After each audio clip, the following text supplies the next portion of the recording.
great team win. You know, that's what I would say. I'm excited for the players, and I told them that in the locker room in terms of their preparation.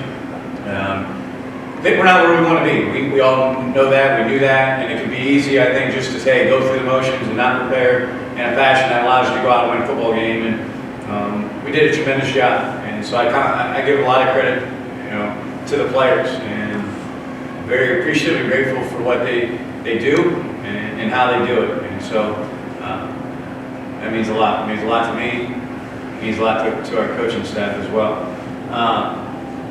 You know, I thought today, in terms of the game, it might have been one of our best just team victories in terms of offense, defense, and the kicking game.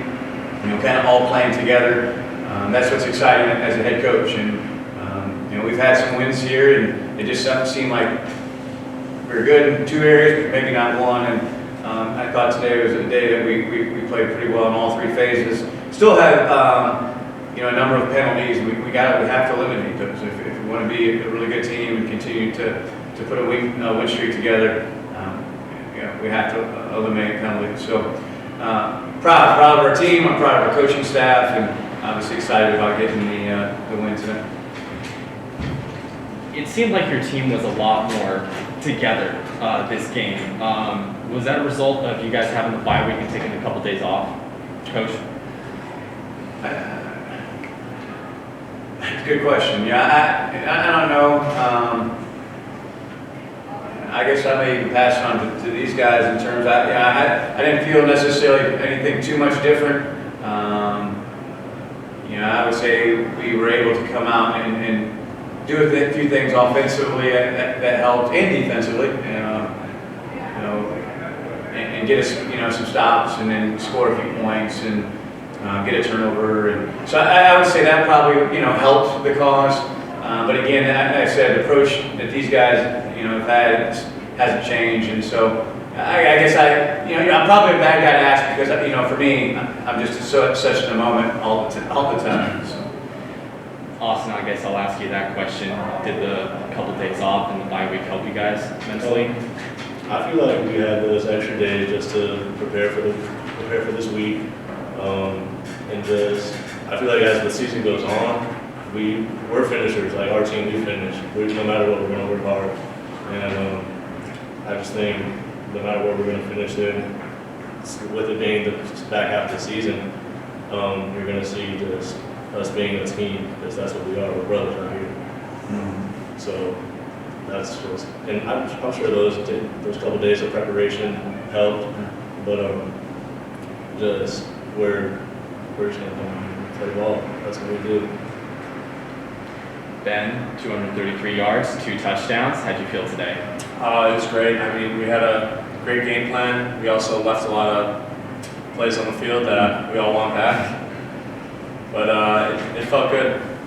Was you passed really well to a couple of people, Brady Contreras, one of them. You made that 35-yarder and that 42-yarder. How big were those passing plays? I mean, we had a great job up front protecting, and Brady's really good at going up and making plays, and that's just what he did. And I trust him a lot, and he had a good game. I believe in terms of rating, Robert Washington, Ben, has got like a 217 or whatever. Rating, like Madden rating? Yeah, something like that. But I mean, like seeing also him in the rushing game as well. What have you seen from him? Touch a little bit on what it's been like. I'll tell you the story. I'm going to take this one. All right. So Robert Washington's passing to 16. So we had a Wildcat package for him. Obviously, you saw that, him running the ball. And so what we noticed that didn't seem like when he was in there, they weren't doing a great job of covering the eligible receivers. Now, we did not have a pass off of it, and I'm like, this is garbage. You know, we're not going to let them get away with not covering eligible receivers. So we come over, and that was when they stopped us down in the goal line, away from the scoreboard. And so we come off the field, and we said, hey, we're gonna run a Wildcat pop pass. And I said, so we kind of get it situated. This is how we want to do it. This is what we're going to do. So we didn't have it in the plan, and we're on the sideline. And so the cool thing, this is the cool part of the story, all right? So now we're driving in the game, and Ben comes over to me and said, "Hey, you want to run pop?" Hell yeah, we do. I'm gonna run it. And so Ben called the play essentially, and he looked the wrong, because we thought it'd be on a different side. He looks the wrong way. The one side he threw it to, he was wide open, and we just threw a little bit late, and we're able to catch it. But yeah, that was right here. He called the play right here. But yeah, I mean, like, Coach, let's also talk a little bit about Coach Chamberlain. Was there any communication between you guys about, hyping up this game and getting to be able to play again for the second time as head coaches? I mean, he's one of my big mentors in the profession. That's why I told him after the game, I wouldn't be here if it weren't for him. And so I'm forever grateful for that opportunity to be with him as long as I did. As a GA, I worked under him as a GA, and he was a defensive coordinator, and just a guy that was so patient and would teach you the game. And so that part of it was where the base knowledge came from, and to be able to go back when he got named head coach for 10 years, just treated me so well in terms of the relationship part of it. Take football away, right? I'm not talking football, but just the way that he treated you from an assistant coach to a person. That's where the enjoyment comes from, and I still talk to him quite often, but just not this week. I don't like him a whole lot this week. Any of them. Austin, I believe it's Jamari Jackson. He had that, Jamari, Jamari, he had that 37-yard pick six. How big was that? That was huge, just to finish it off with the scoring on defense. We always wanted to try to help out our offense with that.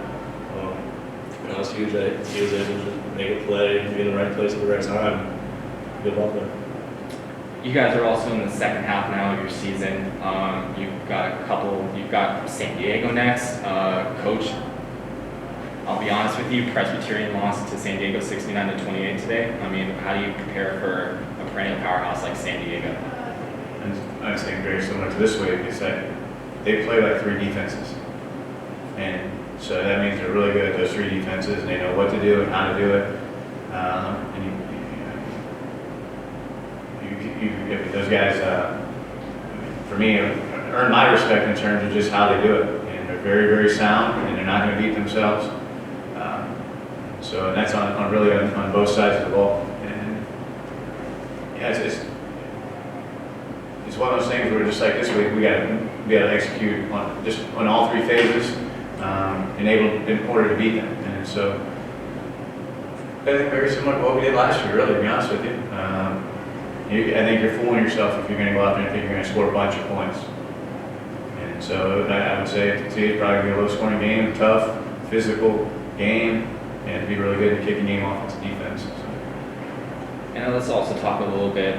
Second to last question. I believe this is the highest you guys have ever scored this season, Coach. How big is it to be able to bring out this offensive input?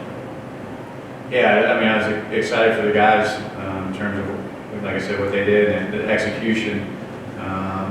And the defense put us in some good positions. They put us in some good spots to be able to put points on the board. So I guess I'm just very proud of the guys' preparation and the staff and what they did to put the guys in spots. So good job all the way around. Last question, Ben, you had that pass to Maxwell. What did you see on that play? Chuck is just a dynamic runner, and he's got the ability to get open. Any type of coverage, just run by guys. So it's really all on Chuck.